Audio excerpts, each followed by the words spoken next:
Hi everyone, you are watching serial से आपा। मैं हूं शिवानी, आपके लिए लेकर आई हूं आप ही के फेवरेट टीवी सीरियल उड़ने की आशा की चटपटी मसालेदार अपडेट। क्या होगा शो की कहानी में आज रात के एपिसोड में, चलिए आपको बताते हैं। लेकिन उससे पहले मेक श्योर चैनल को आप सब्सक्राइब कर ले, नोटिफिकेशन बेल दबाएं ताकि कोई जानकारी आपसे छूट ना पाए। एपिसोड की शुरुआत होती है सचिन के साथ, जो कि यहाँ पर देखता है कि कैसे उसकी माँ जूही के बारे में कितना भला बुरा कह रही है और उसे भी बुरा लगता है। यहाँ पर जूही के एकेडमिक अचीवमेंट को सपोर्ट और मोटिवेट करने के बजाय रेणुका उसकी इंसल्ट करती है और वो कहती है कि इसमें इतनी वाहवाही की क्या बात है। ऐसा लग रहा है पता नहीं कौन से झंडे गाड़ लिए। यहाँ पर रिया और रोशनी कांग्रेचुलेट करते हैं रूही को और साइली को उसके बिहाफ पर। तभी रेणुका और जूही यहाँ पर, या रेणुका और तेजस जूही के सक्सेस को बताते हैं एक आम सक्सेस। लेकिन तभी यहाँ पर साइली कहती है कि आप लोगों के लिए आम होगा, लेकिन हम जैसे गरीब लोगों के लिए ग्रेजुएशन करना बहुत बड़ी बात होती है। आप लोग हो सकता है ग्रेजुएट आए दिन होते रहते हो, लेकिन हमारे खानदान में पहली लड़की है जूही जो ग्रेजुएट हुई है और इतने अच्छे नंबर आए हैं। इसीलिए मेरे लिए तो ये बहुत गर्व की बात है और बहुत ही ज्यादा खुशी की बात है। तभी यहाँ पर सचिन कहता है कि अरे इनको कुछ समझ नहीं आएगा। तुझे एक बात बताऊं साइली, जब तेजस ने ग्रेजुएशन किया था ना तो पढ़ता ये था लेकिन एहसान हम पर मांगता था। ये कहता था लिख लिख कर मेरे हाथ थक गए, आई मेरा हाथ दबा दो। पढ़ पढ़ के मैं थक गया, मुझे चाय बना दो। इसने तो अपनी पढ़ाई को हमारे ऊपर ऐसा बोझ की तरह डाला जैसे कि ये पढ़कर हम पे एहसान कर रहा हो। इसीलिए तो इनसे तो तारीफ की उम्मीद मत कर। मीनवाइल रोशनी यहाँ पर बहुत ज़्यादा टेंशन में है। वो सोचती है कि अब वो क्या करे कि उसके जो बच्चा है वो यहाँ पर जो डोनेशन लेने की बात चल रही है सचिन और साइली से, ताकि वो डोनेट कर पाए, यानी कि सचिन को अडॉप्ट कर पाए। इस सिलसिले में रोशनी का दिमाग बहुत तेजी से दौड़ता है।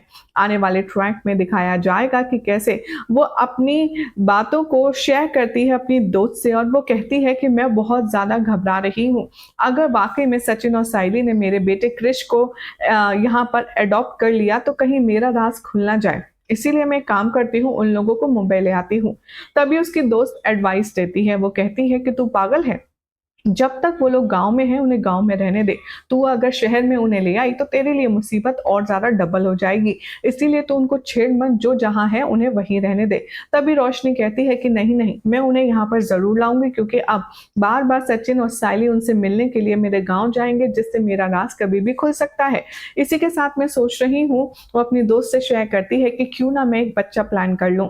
अगर तेजस के साथ मेरा कोई बच्चा हो जाएगा तो इमोशनली तो अटैचमेंट होगा ही, लेकिन साथ ही साथ इस बच्चे की वजह से मुझे उस घर से कोई निकाल नहीं पाएगा और मेरी जगह उस घर में पक्की हो जाएगी। और मुझे ऐसा लगता है कि मेरा रास्ता आपको पता चले उससे पहले मुझे ये काम कर लेना चाहिए। इधर सचिन और साइली दिखाया जाता है कि कैसे शोभा के घर जाते हैं, जहां पर जूही अपने मोहल्ले में मिठाई बांट रही होती है। सब लोग जूही की बहुत तारीफ करते हैं, बहुत खुश होती है जूही, और अपनी दीदी और जीजाजी को देख करके वो और भी ज्यादा हैप्पी हो जाती है। साइली कहती है ले जूही, मैं भी तेरे लिए मिठाई लाई हूँ, ये भी सब में बांट दे।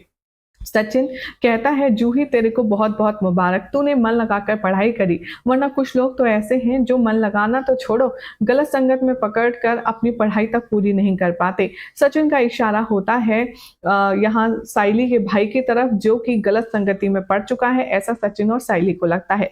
आने वाले ट्रैक में आप देखेंगे कि साइली बहुत ज्यादा खुश होगी। वो जूही से कहेगी कि तूने आज हमारा रोशन कर दिया है नाम, हमारा सर गर्व से ऊंचा कर दिया है। जूही यहाँ इमोशनल होती है और वो कहती है कि मैंने आपसे कहा था ना दीदी कि मैं आपको और आई को अब ज्यादा दिन तक काम करने नहीं दूंगी। वो अपने पापा के जूस की मशीन को हाथ लगा करके इमोशनल हो जाती है और कहती है अगर आज बाबा जिंदा होते तो कितना खुश होते, शायद मैंने थोड़ा बहुत तो उनका सीना गर्व से ऊंचा कर ही दिया होगा।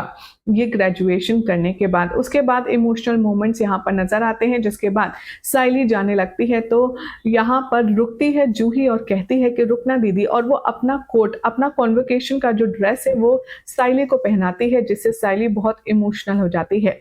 साइली को वो ड्रेस में देख करके एक अलग ही कॉन्फिडेंस फील होता है और सायली अपने मन में सोचती है कि काश अगर मैंने पढ़ाई पूरी की होती तो ये ड्रेस मेरी होती। यहाँ पर सचिन भी सायली से कहता है तेरे ऊपर ये ड्रेस बहुत जच रही है सायली।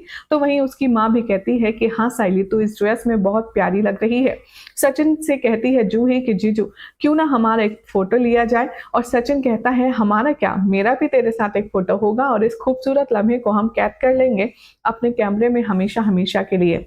आने वाले ट्रैक में अब आप देखेंगे कि जो रोशनी है वो यहाँ पर कहती है कि मुझे ना आप सबसे कुछ इम्पोर्टेंट बात करनी है। वो आती है और अपने बिज़नेस के बारे में बात करती है। वो कहती है कि मुझे ऐसा लग रहा है कि हमारे बिज़नेस में मुनाफ़े से ज़्यादा लॉस हो रहा है और वो डिस्पेरेंसी दिखाती है। तभी क्वेश्चन पूछा जाता है और तेजस उसे कैज़ुअली एक्सप्लेन करता है, अरे मैंने कुछ फूड ऑर्डर करने पर खर्च कर दिए होंगे पैसे इधर-उधर। रोशनी इरिटेट हो जाती है। वो कहती है कि तुम इस तरह की लाइफ़स्टाइल कैसे मेंटेन करते हो? इतना इर्रेस्पॉन्सिबल कैसे हो सकते हो? वो उसकी जो फ्रस्ट्रेशन है, वो जो यंग सेल्समैन है, उसके ऊपर चली जाती है, जो कि ऑफ़र कर रहा होता है क्रेडिट कार्ड डील एक क्लाइंट को। वो कहती है कि तेजस तुमने ऐसे लोगों को रख कर के ही तो अपने खर्चे बढ़ाए हैं। मुझे समझ नहीं आता कि तुम इतना फालतू खर्चा करते क्यों हो? तेजस यहाँ पर बहुत ज़्यादा परेशान होता है, लेकिन क्रेडिट कार्ड वाले की जब वो बात सुनता है, तो वो भी उस ऑफ़र से फ़ैसिनेटेड हो जाता है। यहाँ पर रोशनी उससे मना करती रहती है कि कुछ भी अब ऐसी चीज़ मत करना जिससे मेरा गुस्सा और बढ़े। लेकिन तेजस यहाँ पर ऐसा सेंस करता है कि उसे क्रेडिट कार्ड लेना ही लेना है। अब आप देखेंगे कि कैसे तेजस यहाँ पर अकड़ के यहाँ पर ज़िद से क्रेडिट कार्ड अप्लाई कर देता है रोशनी के लाख मना करने के बावजूद भी और वह सारे कंसर्न्स को इग्नोर कर देता है। रोशनी यहाँ कंप्लीटली डिसहार्टेड फील करती है। वो कहती है कि आगे अगर कुछ भी परेशानी हुई तो उसकी रिस्पॉन्सिबल तेजस मैं नहीं होंगी और चाहे जो हो जाए तुम अपनी फाइनेंशियल स्टेबिलिटी अपने आप संभालोगे। रोशनी यहाँ पर मेंटली और इमोशनली बहुत ज़्यादा ड्रेन फील करती है और वो कहती है कि अब चाहे जो हो जाए मैं तेजस की लापरवाही चीज़ों के लिए मैं बिल्कुल भी यहाँ पर ज़िम्मेदार नहीं होंगी और ना ही मैं कुछ भुगतूँगी अगर कुछ गलत होता है तो।